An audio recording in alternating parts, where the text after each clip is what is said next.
Welcome to AJ Akshar Academy YouTube channel. In this session, I am going to discuss laws of motion. In this circular motion, if you like this video, please subscribe to our channel. Please share your valuable comments in the comment section. Okay, let us go to today's session. Circular motion. The acceleration of a body moving in a circle of radius r with uniform speed v is v square by r directed towards the center. According to the second law, the force Fc providing this acceleration is Fc is equals to mv square by r. See, this uniform speed v square by r is directed towards the center. According to this law, the force Fc is equals to mv square by r. Consider this as equation number 1. Where m is the mass of the body, this force directed towards the center is called centripetal force. So, this force directed towards the center is called centripetal force. This force directed towards the center is called centripetal force. For a stone rotated in a circle by a string, the centripetal force is provided by the tension in the string. The centripetal force for motion of a planet around the sun is the gravitational force on a horizontal road. So, the centripetal force is the force of a friction. So, the circular motion of a car on a flat and banked road given an interesting application of the laws of motion. See, these are the applications: circular motion of a car on a flat and banked road give an interesting application of the laws of motion. Now, motion of a car on level road. Let us discuss. Three forces acting on the car: the weight of the car mg, normal reaction n, frictional force F. So, as there is no acceleration in the vertical direction, n minus mg is equals to 0. So, then n is equals to mg.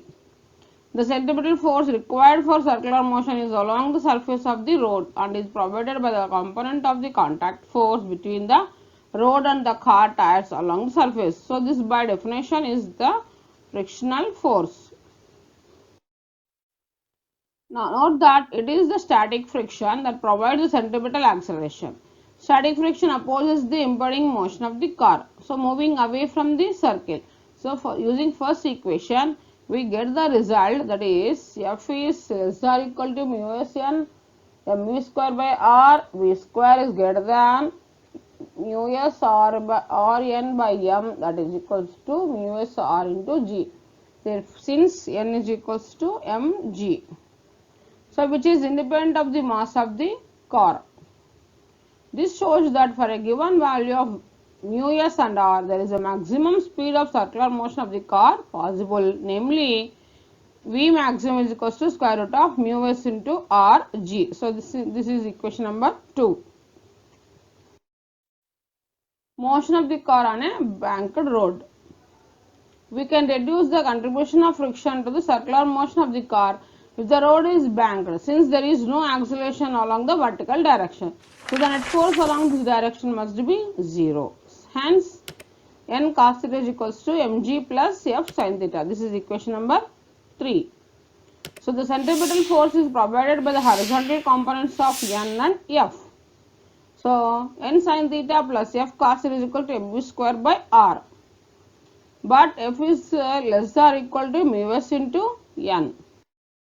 So, thus to obtain V maximum, we put F is equal to mu s into n. So, there equations 3 and 4 become n cos theta is equals to mg plus mu s n into sin theta. Consider this is equation number 5. So, n sin theta plus mu s into n cos theta is equals to mv square by r. This is equation number 6. So, from equation 5, we obtain n is equals to mg by cos theta minus mu s sin theta. Substituting the value of n in the equation 6, we get, so next mg sin theta plus mu s cos theta by cos theta minus mu s sin theta, that is equals to mv square by r. V maxima is equals to r, this can be written as rg into mu s plus tan theta by 1 minus mu s tan theta into whole to the power of half. This is equation number 7. So comparing this with equation 2, we see that maximum possible speed of a car on a banked road is greater than that of a flat road. So for mu s is equals to 0, in equation 7, V naught is equals to Rg tan theta whole to the power of 1 by 2. This is equation number 8.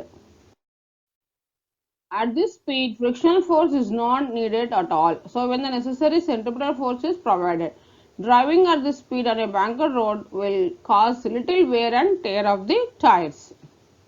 So the same equation also tells you that for V is less than V naught, frictional force will be up the slope, and that of a car can be parked only if tan theta is less than or equal to mu s. Thanks for watching this video.